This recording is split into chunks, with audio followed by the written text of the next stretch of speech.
السلام علیکم ورحمۃ اللہ وبرکاتہ۔ الحمد للہ رب العالمین والصلاة والسلام علی محمد وعلی آلہ وصحبہ وسلم تسلیما کثیرا وبعد۔ محترم بزرگوں،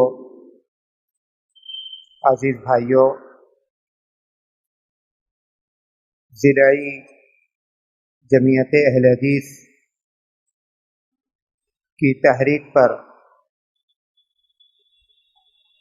مقامی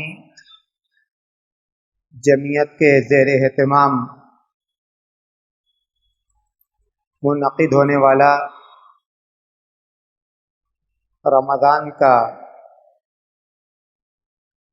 یہ تیسرا مخصوص درس ہے، جس کا اہتمام آج اس مسجد میں کیا گیا ہے۔ اس درس کا عنوان، جیسا کہ اشتہار کے ذریعے سے آپ کو معلوم ہوا، تقوی، مفہوم اور تقاضے۔ تقوی کا یہ موضوع ایک مسلمان کی زندگی میں بڑی اہمیت کا حامل ہے،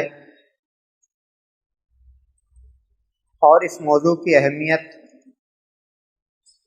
رمضان کے مہینے میں اس لیے بھی بڑھ جاتی ہے کیونکہ قرآن کریم میں اللہ تبارک و تعالی نے روزہ کا مقصد تقوی قرار دیا ہے۔ تقوی کسے کہتے ہیں، اس سلسلے میں صحابہ اور سلف امت کے جو اقوال ہیں، ان اقوال کو سن کر ہم اس نتیجے پر پہنچتے ہیں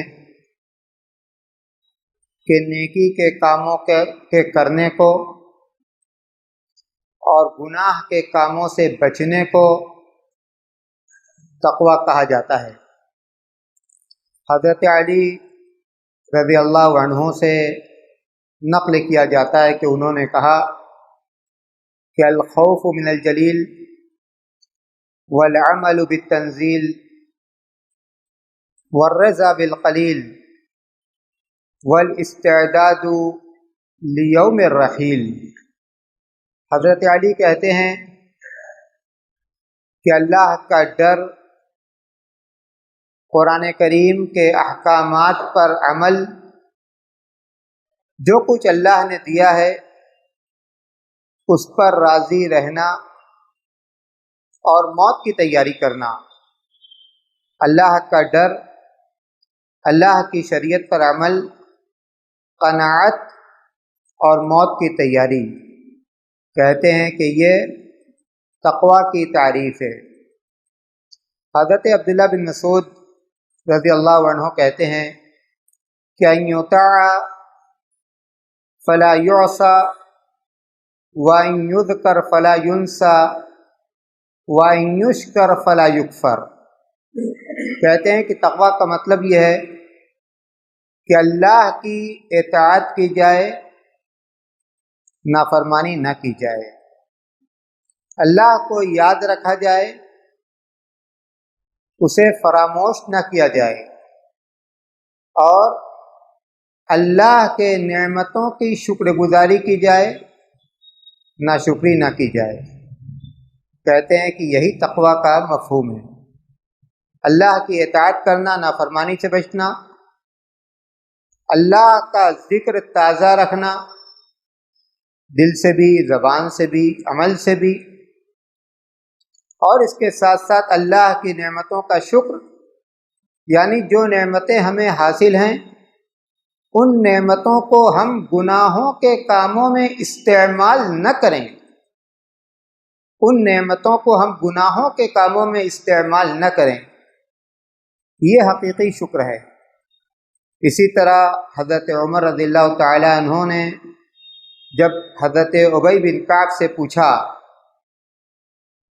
کہ تقویٰ کسے کہتے ہیں، تو حضرت ابی بن کعب نے کہا کہ کیا آپ کا گزر کسی کانٹوں والے راستے سے ہوتا ہے؟ اگر ہوتا ہے تو آپ کیسے گزرتے ہیں؟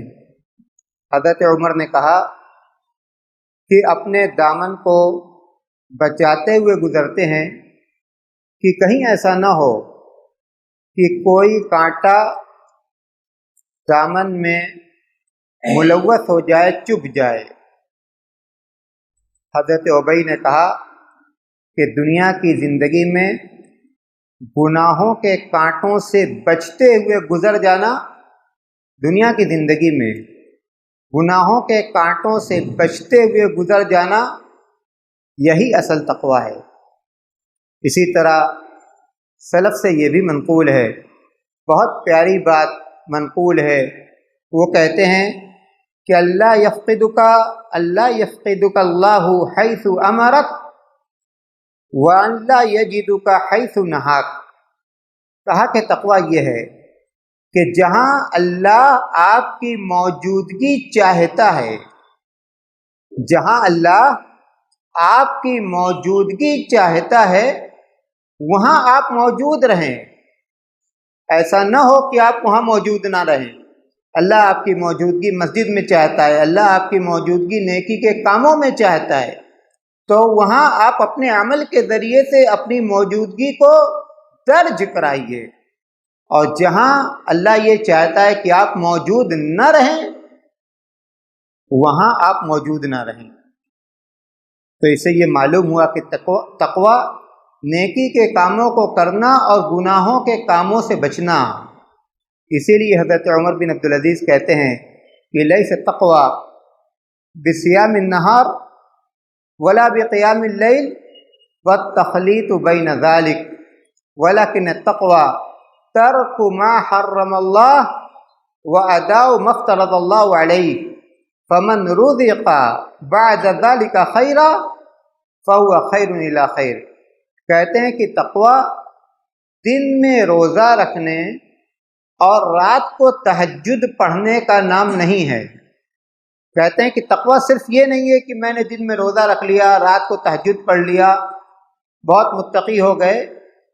کہتے ہیں بلکہ اصل تقویٰ یہ ہے کہ جن چیزوں کو، جن کاموں کو اللہ نے آپ کے لیے حرام قرار دیا، آپ ان کاموں سے اپنے آپ کو بچائیے، اور اللہ تبارک و تعالیٰ نے جو چیزیں آپ پر فرض کیں، آپ پر واجب ہے، آپ ان کاموں کو کیجیے۔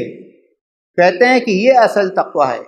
اس کے بعد اگر کسی کو مزید خیر کی توفیق ملتی ہے، فرائض کے ساتھ ساتھ جو مسنون چیزیں ہیں، مستحب اعمال اور افعال ہیں، ان کو انجام دیتا ہے، اور اسی کے ساتھ ساتھ محرمات کے ساتھ ساتھ جو مکروہات ہیں ان سے بچتا ہے، تو یہ اس کے لیے اور زیادہ خیر کی بات ہوگی۔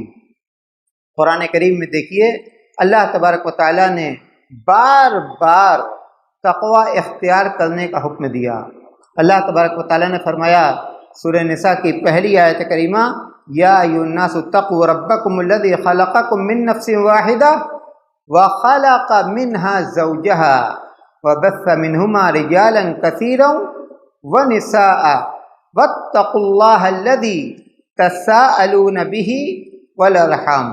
تمام لوگوں کو، مسلمانوں کو، غیر مسلموں کو، تمام لوگوں کو مخاطب کر کے اللہ نے فرمایا کہ اے لوگو، اپنے اس رب سے ڈرو، اپنے اس رب کا تقویٰ اختیار کرو، الذی خلقکم من نفس واحدہ، جس نے تمہیں ایک باپ سے پیدا کیا اور انہی سے ان کا جوڑا بھی بنایا، وخلق منها زوجها وبث منہما رجالا کثیرا ونساء، اور ان دونوں کے ذریعے سے بہت سارے انسانوں کو، مردوں کو، عورتوں کو اس دنیا کے اندر آباد کر دیا۔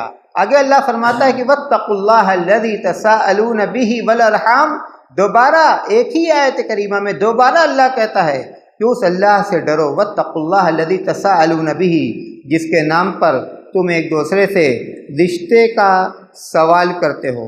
تو یہ حکم تمام لوگوں کو دیا گیا، اور اسی طرح سے مسلمانوں کو، مومنوں کو مخاطب کر کے اللہ فرماتا ہے یا ایھا الذین آمنوا اتقوا اللہ وقولوا قولا سدیدا یصلح لکم اعمالکم ویغفر لکم ذنوبکم ومن یطع اللہ ورسولہ فقد فاز فوزا عظیما۔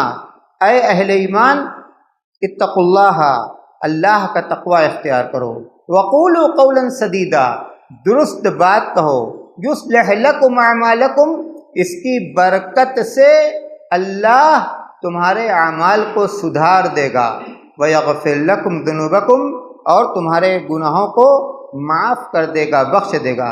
تقوی کا یہ حکم اس امت کو بھی دیا گیا، اور اس سے پہلے جو امتیں گزری ان کو بھی تقوی کا حکم دیا گیا۔ وَلَقَدْ وَصَّيْنَا الَّذِينَ أُوتُوا الْكِتَابَ مِن قَبْلِكُمْ وَإِيَّاكُمْ أَنِ اتَّقُوا اللَّهَ، اللہ کہتا ہے کہ تم سے پہلے جن کو کتاب دی گئی، تم سے پہلے جو امتیں گزری، ہم نے ان کو بھی اس بات کی تاکید کی، اور تمہیں بھی اس بات کی تاکید کرتے ہیں کہ اللہ کا تقوی اختیار کرو۔ اسی لیے قرآن کریم کے اندر یہ دیکھا جاتا ہے کہ انبیاء علیہ السلام نے اپنی امت کو تقوی اختیار کرنے کی تاکید کی۔ سورہ شعراء کے اندر اللہ تبارک و تعالیٰ نے فرمایا، سب سے پہلے حضرت نوح کا ذکر، اذ قال لهم اخوهم نوح الا تتقون انی لکم رسول امین۔ حضرت نوح نے اپنے قوم سے یہ کہا، الا تتقون، کیا تم تقوی اختیار نہیں کرو گے؟ انی لکم رسول امین، میں تمہارے لیے امانت دار پیغمبر ہوں۔ اسی طرح آگے کی آیات میں اللہ تبارک و تعالیٰ نے حضرت ہود کا ذکر کیا، حضرت صالح کا ذکر کیا، حضرت لوط کا ذکر کیا، حضرت شعیب کا ذکر کیا۔ ہر نبی نے، ہر پیغمبر نے اپنی قوم کے لوگوں کو تقوی اختیار کرنے کا حکم دیا ہے۔ اللہ کے رسول صلی اللہ علیہ وسلم جن کے ہم امتی ہیں، اس روئے زمین پر آپ سے زیادہ متقی انسان نہیں گزرا۔ ہر موقع پر، موقع بموقع، آپ صحابہ کرام کو تقوی اختیار کرنے کا حکم دیتے تھے۔ اللہ کے رسول صلی اللہ علیہ وسلم نے فرمایا، اتق اللہ حیث ما کنت واتبع السیئۃ الحسنۃ تمحها وخالق الناس بخلق حسن۔ آپ نے کہا کہ اتق اللہ حیث ما کنت، تم جہاں بھی رہو، جلوت میں رہو، خلوت میں رہو، رات کے اندھیرے میں رہو، دن کے اجالے میں رہو، اتق اللہ حیث ما کنت، تم جہاں بھی رہو اللہ تبارک و تعالیٰ کا تقوی اختیار کرو۔ یہ بار بار تاکید، یہ بار بار حکم کیوں دیا جا رہا ہے؟ اسی لیے دیا جا رہا ہے کہ اس کی اہمیت بہت زیادہ ہے، اس کی اہمیت بہت زیادہ ہے۔ قرآن کریم کی کتنی آیات میں اللہ تبارک و تعالیٰ نے تقوی کا حکم دیا، متقین کی صفات کو ذکر کیا، متقین کے انجام کو ذکر کیا، تقوی کی صورتوں کو بیان کیا، اور اسی طرح اللہ کے رسول صلی اللہ علیہ وسلم کی احادیث میں بھی۔ یہ اس لیے کہ تقوی کی اہمیت ہمارے دین میں اور ہماری شریعت میں بہت ہے۔ قرآن کریم کی آیات کو دیکھیے، متقین کی صفات کو بیان کرتے ہوئے اللہ تبارک و تعالیٰ فرماتا ہے، الف لام میم ذالک الکتاب لا ریب فیہ ھدی للمتقین الذین یؤمنون بالغیب ویقیمون الصلاة ومما رزقناہم ينفقون والذین یؤمنون بما انزل الیک وما انزل من قبلک وبالآخرۃ ھم یوقنون۔ یہ کتاب لا ریب فیہ، جس کے منزل من اللہ، اللہ کی جانب سے اتارے جانے میں کوئی شک اور شبہ نہیں۔ ھدی للمتقین، یہ کتاب متقیوں کے لیے خاص طور سے کتاب ہدایت ہے، متقیوں کے لیے خاص طور سے کتاب ہدایت ہے، اس لیے کہ اس کتاب میں ہدایت کی جو باتیں ہیں ان سے متقی لوگ ہی فائدہ اٹھاتے ہیں۔ یہ متقین کون ہیں؟ الذین یؤمنون بالغیب، جو غیب کی باتوں پر ایمان رکھتے ہیں۔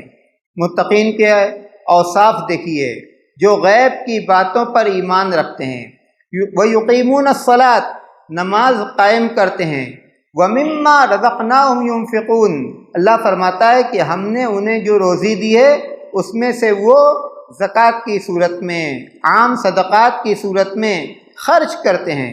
وَالَّذِينَ يُؤْمِنُونَ بِمَا أُنزِلَ إِلَيْكَ وَمَا أُنزِلَ مِن قَبْلِكَ اور وہ لوگ جو آپ پر کتاب نازل کی گئی اس پر ایمان رکھتے ہیں، وَمَا أُنزِلَ مِن قَبْلِكَ اور آپ سے پہلے دوسرے پیغمبروں پر جو کتاب نازل کی گئی اس پر بھی ان کا ایمان ہے۔ آپ پر جو کتاب نازل کی گئی اس پر ان کا ایمان تفصیلی ہے، اور اس کے پہلے آپ سے پہلے پیغمبروں پر جو کتاب نازل کی گئی اس پر ان کا ایمان اجمالی ہے۔ وَبِالْآخِرَةِ هُمْ يُوقِنُونَ اور آخرت کے دن پر بھی وہ یقین رکھتے ہیں۔ اسی طرح اسی سورہ میں اللہ تبارک و تعالیٰ نے آگے آیت البر میں، وہ آیت کریمہ جس کو آیت البر کہا جاتا ہے، اس میں اللہ تبارک و تعالیٰ نے فرمایا کہ لیس البر ان تولوا وجوہکم قبل المشرق والمغرب ولکن البر من آمن باللہ والیوم الآخر والملائکۃ والکتاب والنبیین وآتى المال على حبه ذوي القربى واليتامى والمساكين وابن السبيل والسائلين وفي الرقاب وأقام الصلاة وآتى الزكاة والموفون بعهدهم إذا عاهدوا والصابرين في البأساء والضراء وحين البأس أولئك الذين صدقوا وأولئك هم المتقون۔ اللہ نے فرمایا کہ نیکی کا کام کیا ہے؟ نیکی کا کام یہ ہے کہ اللہ پر ایمان لانا۔ لیس البر ان تولوا وجوہکم قبل المشرق والمغرب، نیکی صرف مشرق یا مغرب کی طرف رخ کر لینا نہیں ہے، ولکن البر بلکہ حقیقت میں نیکی، یہ حقیقت میں نیک کون ہے؟ من آمن باللہ جو اللہ پر ایمان لایا۔ غور کیجئے گا، جو اللہ پر ایمان لایا، قیامت کے دن پر ایمان لایا، فرشتوں پر ایمان لایا، اللہ کی طرف سے نازل کی گئی کتابوں پر ایمان لایا، اللہ کے تمام پیغمبروں پر ایمان لایا، وآت المال علی حبہ مال کی محبت کے باوجود جس نے مال رشتہ داروں کو دیا، یتیموں پر خرچ کیا، مسکینوں کو دیا، مسافروں پر خرچ کیا، والسائلین سوال کرنے والوں کو دیا، وفی الرقاب اور گردن کے چھڑانے میں، جو غلام ہیں غلام کو آزاد کرنے میں اس نے مالی تعاون کیا، وَأَقَامَ الصَّلَاةَ وَآتَى الزَّكَاةَ اور اس نے نماز کا اہتمام کیا، زکوٰۃ ادا کی، وَالْمُوفُونَ بِعَهْدِهِمْ إِذَا عَاهَدُوا اور جو لوگوں سے اس نے عہد و پیمان کیا تھا، لوگوں سے اس نے جو عہد و پیمان کیا تھا اس عہد و پیمان کو اس نے پورا کیا، والصابرین فی البأساء والضراء وحین البأس اور اسی طرح بیماری کے موقع پر، پریشانی کے موقع پر، جنگ کے موقع پر جس نے صبر سے کام لیا۔ اندازہ لگائیے متقین کے اوصاف کا کہ متقی نماز پڑھنے والا ہوتا ہے، زکوٰۃ دینے والا ہوتا ہے، اور اللہ پر، قیامت کے دن پر، فرشتوں پر، کتابوں پر، نبیوں پر ایمان رکھنے والا ہوتا ہے، اور اسی کے ساتھ ساتھ رشتہ داری کا خیال کرنے والا، یتیموں کا خیال کرنے والا، مسکینوں کا خیال کرنے والا، اور آگے جو اللہ نے فرمایا کہ جس سے جو وعدہ کرتا ہے اس وعدہ کو پورا کرتا ہے، اور اسی طرح صبر سے کام لیتا ہے۔ آگے اللہ نے فرمایا کہ اولئک الذین صدقوا واولئک هم المتقون، یہی لوگ اپنے ایمان میں سچے ہیں اور یہی متقی ہیں، یہی لوگ اپنے ایمان میں سچے ہیں اور یہی متقی ہیں۔ ان آیات سے اندازہ لگائیے کہ متقی کے اوصاف میں عقیدہ بھی ہے اور عمل بھی ہے۔ عقیدہ کے اعتبار سے بھی وہ سچے ہوں، عقیدہ کے اعتبار سے بھی وہ درست ہوں، اور کردار و عمل کے اعتبار سے بھی وہ سچے اور اچھے ہوں۔ یہ متقی لوگ ہیں، یہ متقی لوگ ہیں۔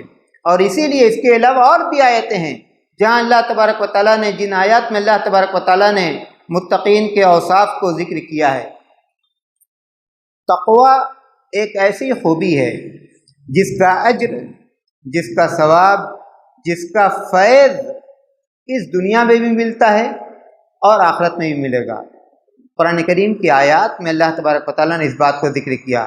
اللہ تبارک و تعالیٰ نے فرمایا ان تتقوا اللہ یجعل لکم فرقانا ویکفر عنکم سیئاتکم ویغفر لکم، اگر تم نے اللہ تبارک و تعالیٰ کا تقوی اختیار کیا تو اللہ تبارک و تعالیٰ تمہیں ایک نور دے دے گا، جس نور کے ذریعے سے تم حق اور باطل، خیر اور شر کی تمیز کر سکو گے۔ اللہ تبارک و تعالیٰ کی جانب سے ایک خصوصی صلاحیت تمہیں دی جائے گی، جو صلاحیت تمہارے اس دنیا کی زندگی میں بہت کام آئے گی۔ اللہ نے فرمایا کہ ان تتقوا اللہ یجعل لکم فرقانا، اللہ تبارک و تعالیٰ تمہیں فرقان دے گا، حق اور باطل کے درمیان تمیز کرنے کی صلاحیت دے گا۔ وَيُكَفِّرْ عَنْكُمْ سَيِّئَاتِكُمْ، اور اللہ تبارک و تعالیٰ تم سے تمہارے گناہوں کو دور کر دے گا۔ وَيَغْفِرْ لَكُمْ، اور اس کے ساتھ ساتھ اللہ تبارک و تعالیٰ تمہیں معاف بھی فرما دے گا۔ اسی طرح قرآن کریم کی دوسری آیت کریمہ میں اللہ تبارک و تعالیٰ نے فرمایا کہ وَلَوْ أَنَّ أَهْلَ الْقُرَىٰ آمَنُوا وَاتَّقَوْا لَفَتَحْنَا عَلَيْهِمْ بَرَكَاتٍ مِّنَ السَّمَاءِ وَالْأَرْضِ، اگر بستی کے لوگ ایمان لائیں اور تقوی اختیار کریں، لَفَتَحْنَا عَلَيْهِمْ بَرَكَاتٍ مِّنَ السَّمَاءِ وَالْأَرْضِ، تو ہم ان پر آسمان اور زمین کی خیرات کے خزانے کھول دیں۔ آسمان کی برکتیں، زمین کی برکتیں، آسمان سے ان پر برکتیں نازل ہوں، زمین ان کے لیے برکتیں اگلے۔ کب؟ جب ایمان کے ساتھ ساتھ یہ تقوی کی زندگی گزاریں۔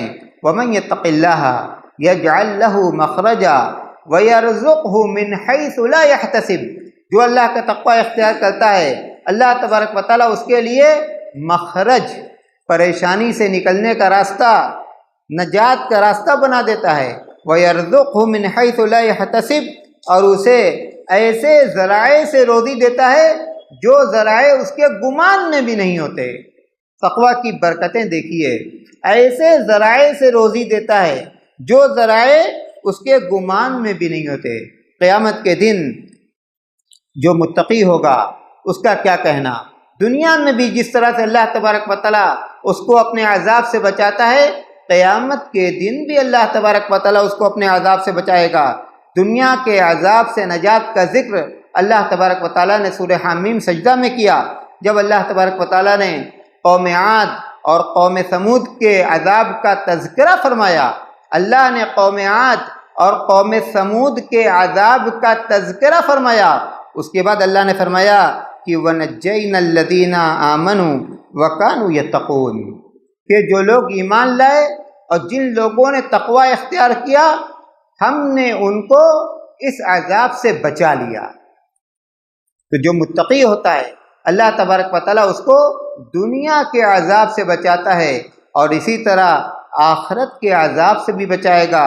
قرآن کریم میں اللہ نے فرمایا کہ وَإِن مِّنكُمْ إِلَّا وَارِدُهَا كَانَ عَلَىٰ رَبِّكَ حَتْمًا مَّقْضِيًّا ثُمَّ نُنَجِّي الَّذِينَ اتَّقَوْا وَنَذَرُ الظَّالِمِينَ فِيهَا جِثِيًّا، کہ تم میں سے ہر شخص اس پر پیش کیا جائے گا، یعنی جہنم پر پیش کیا جائے گا۔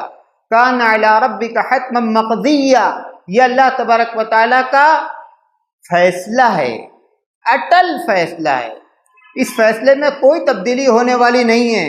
لیکن اس کے بعد کیا ہوگا؟ ثم ننجی الذین اتقوا، اللہ کہتا ہے کہ پھر جو متقی ہوں گے ہم ان کو جہنم سے بچا لیں گے، جو متقی ہوں گے ہم ان کو جہنم سے بچا لیں گے۔ اور قیامت کے دن متقیوں کا ٹھکانہ کہاں ہوگا؟ تلک الجنۃ التی نورث من عبادنا من کان تقیا، اللہ کہتا ہے کہ جو متقی ہوگا ہم اسے اپنی جنت کا وارث بنا دیں گے۔ تو جو متقی ہے دنیا میں بھی اس کے لیے خیر ہے اور آخرت میں بھی اس کے لیے خیر ہے۔ تقوی کے مظاہر اگر ہم چاہتے ہیں کہ دیکھیں تو ہم انبیاء علیہ السلام کی سیرت میں دیکھیں، اللہ کے رسول صلی اللہ علیہ وسلم کی زندگی میں دیکھیں، صحابہ کرام کی زندگی میں دیکھیں۔ وقت اجازت نہیں دیتا کہ ہم تفصیل میں جائیں، صرف ایک مثال انبیاء علیہ الصلوۃ والسلام کی سیرت سے، حضرت یوسف علیہ الصلوۃ والسلام، جب عزیز مصر کی بیوی نے حضرت یوسف علیہ الصلوۃ والسلام کو گناہ کی دعوت دی، حضرت یوسف علیہ الصلوۃ والسلام کو گناہ کی دعوت دی، گھر کے اندر ہیں، اس گھر کے اندر جس گھر میں ان کی کفالت کی جا رہی ہے اور عزیز مصر کی بیوی ہے، حاکم کی بیوی ہے، گھر کا دروازہ بند ہے، گناہ کی طرف بلا رہی ہے، کون سی ایسی بات تھی، کون سی ایسی چیز تھی جس نے حضرت یوسف علیہ الصلوۃ والسلام کو اس گناہ سے بچایا؟ قال معاذ اللہ ان ربی احسن مثوایا، یہی تقویٰ تھا، یہی تقویٰ تھا جس نے حضرت یوسف علیہ الصلوۃ والسلام کو گناہ کے اس کام سے روک لیا۔ حضرت ابوبکر صدیق رضی اللہ تعالیٰ عنہ، ان کا غلام دودھ لے کر آیا، حضرت ابوبکر صدیق نے نوش کر لیا۔ اس کے بعد غلام کہتا ہے کہ آقا یہ دودھ جو ابھی آپ نے پیا ہے، آپ کو معلوم ہے کہ یہ دودھ میں کہاں سے لایا، کیسے لایا؟ انہوں نے کہا کہ نہیں، کہا کہ میں نے جاہلیت کے زمانے میں کہانت کی تھی۔ کہانت کہتے ہیں کہ غیب کی باتوں کے بتلانے کا دعویٰ کرنا۔ جاہلیت کے زمانے میں کہانت کی تھی، مجھے اجرت دی گئی، اسی اجرت کا یہ دودھ ہے، اسی اجرت کا یہ دودھ ہے، دودھ پی چکے، دودھ پیٹ کے اندر ہے۔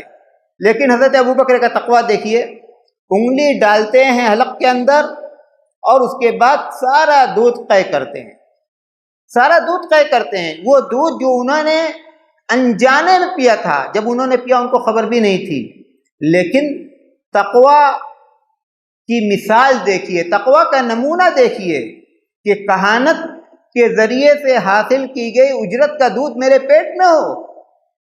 حضرت ابوبکر کے تقویٰ نے اس کو گوارا نہیں کیا۔ اللہ کے رسول صلی اللہ علیہ وسلم نے فرمایا دع ما یریبک الی ما لا یریبک، جو چیزیں کھٹکتی ہوں اس کو چھوڑ کر ایسی چیزوں کو اختیار کرو جن کے بارے میں تم کو اطمینان ہے۔ آج بہت سارے مسائل پوچھے جاتے ہیں، جائز ہے کہ جائز نہیں ہے۔ اللہ کے رسول صلی اللہ علیہ وسلم نے سیدھا مسئلہ بتا دیا، جو کھٹک رہا ہے اس کو چھوڑو۔ اگر دل کے اندر تقویٰ ہے، اگر دل کے اندر پرہیزگاری ہے تو کھٹکنے والی چیزوں کو چھوڑو، اور جن چیزوں کے اوپر تمہارا اطمینان ہو کہ نہیں یہ صحیح ہے، اس میں کوئی کھٹک نہیں، اس میں کوئی شک نہیں، اس میں کوئی شبہ نہیں، انہی کاموں کو کرو۔ ان الحلال بین وان الحرام بین وبینہما مشتبہات لا یعلمها کثیر من الناس فمن اتقى الشبہات فقد استبرأ لدینہ وعرضہ۔ حلال واضح ہے، حرام واضح ہے۔ حلال اور حرام کے درمیان کچھ شک اور شبہ والی چیزیں ہیں جن کے بارے میں اہل علم ہی جانتے ہیں کہ ان کا شرعی حکم کیا ہے۔ اس کے بعد اللہ کے رسول نے کیا فرمایا؟ آپ نے فرمایا کہ فمن اتقى الشبہات فقد استبرأ لدینہ وعرضہ، جو شبہ کے کاموں سے، شبہ کی باتوں سے بچا، اسی نے اپنے دین کو بچایا۔ دین کو بچانا ہے، دین کو محفوظ رکھنا ہے، واقعی دل میں اللہ کا ڈر اور اللہ کا تقویٰ ہے تو شبہ والی باتوں سے اور شبہ والے کاموں سے بچو۔ حضرت ابو درداء رضی اللہ تعالیٰ عنہ سے منقول ہے، وہ کہتے ہیں کہ ان من کمال التقوی ان یتقی اللہ العبد حتی یتقیہ من مثقال ذرہ وحتی یترک بعد ما یرى انہ حلال خشیت ان یکون حراما یکون حجابا بینہ و بین النار۔ کہا کہ تقوی کا کمال یہ ہے، تقوی کا کمال یہ ہے کہ معمولی سے معمولی چیزوں میں بھی بندہ اللہ سے ڈرے، یہ نہ سوچے کہ یہ تو بہت معمولی سی بات ہے، یہ تو بہت معمولی سا کام ہے، یہ تو ہمارے یہاں چلتا رہتا ہے، فلاں بھی کرتے ہیں، فلاں بھی کرتے ہیں، فلاں بھی کرتے ہیں۔ یہ تقوی والی بات نہیں ہے۔ تقوی والی بات یہ ہے کہ معمولی سے معمولی چیزوں اور کاموں میں بھی اللہ کا ڈر ہونا چاہیے۔ کہتے ہیں کہ حتی یترک بعد ما یری انہ حلال خشیت ان یکون حراما، یہاں تک کہ بعض ایسی چیزیں جن کو وہ سمجھتا ہے کہ یہ حلال ہے، جن کو وہ سمجھتا ہے کہ یہ حلال ہے، ان چیزوں کو چھوڑ دے، خشیت ان یکون حراما، اس ڈر سے کہ کہیں ایسا نہ ہو کہ یہ حرام ہو۔ ہم حلال سمجھتے ہیں لیکن دل کے اندر کھٹک پیدا ہو گئی، دل کے اندر کھٹک پیدا ہو گئی کہ ہم حلال تو اس کو سمجھتے ہیں، ایسا نہ ہو کہ یہ حرام ہو۔ اگر یہ کھٹک پیدا ہو گئی تو ایسے کاموں کو چھوڑے۔ جب ایسے کاموں کو چھوڑے گا جس کے بارے میں اس کے دل میں کھٹک ہے، تو یقینی طور پر ایسے کاموں سے بچے گا جن کاموں کو وہ حرام سمجھتے ہیں، جو کام واقعی حرام ہے۔ جب یہ کیفیت پیدا ہو جائے گی تو اس کی یہ طبیعت، اس کے دل میں اللہ کا یہ ڈر، اللہ کا یہ تقوی اس کے اور جہنم کے درمیان آڑ بن جائے گا۔ یکون حجابا بینہ و بین النار، اس کے اور جہنم کے درمیان آڑ بن جائے گا۔ تقوی کی باتیں کرنا حقیقت میں بہت آسان ہے، لیکن عمل کے ذریعے سے تقوی کا مظاہرہ کرنا، عملی زندگی میں تقوی کو اختیار کرنا، اور خاص طور سے آج کی اس دنیا میں جو فتنوں کی دنیا ہے، آسان نہیں ہے۔ اس زمانے میں جو سلف کا زمانہ تھا، تابعین کا زمانہ تھا، تبع تابعین کا زمانہ تھا، اس زمانے کا اندازہ لگائیے۔ حضرت عمر بن عبدالعزیز رحمۃ اللہ علیہ سے جب کسی نے یہ کہا کہ مجھ کو وصیت کیجئے، تو انہوں نے کہا کہ اوصیک ونفسی بتقوی اللہ عز وجل فإنه لا يقبل غيرها ولا يرحم إلا أهلها ولا يصيب إلا عليها فإن الواعظين بها كثير والعاملين بها قليل جعلني الله وإياك من المتقين۔ انہوں نے کہا کہ میں تم کو اور اپنے آپ کو اللہ کے تقوی کی وصیت کرتا ہوں، میں تم کو اور اپنے آپ کو اللہ کے تقوی کی وصیت کرتا ہوں۔ کیوں اللہ کے تقوی کی وصیت کرتا ہوں؟ انہوں نے خود وجہ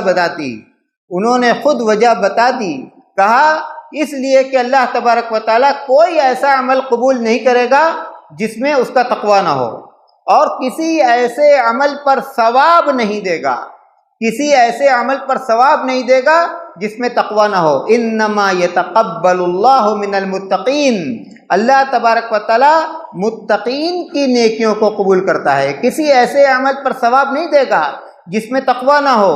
ولا یرحم الا اہلہا، اور جو متقی ہوگا اسی پر اللہ کی رحمت ہوگی۔ اس کے بعد کہتے ہیں کہ فإن الواعظین بها کثیر والعاملین بها قلیل، کہا کہ حقیقت تو یہ ہے کہ تقوی کی نصیحت کرنے والے لوگ بہت ہیں، لیکن تقوی کو اپنانے والے لوگ بہت کم۔ حضرت عمر بن عبدالعزیز اپنے زمانے کی بات کر رہے ہیں، جو خیر کا زمانہ تھا، جو نیکیوں کا زمانہ تھا۔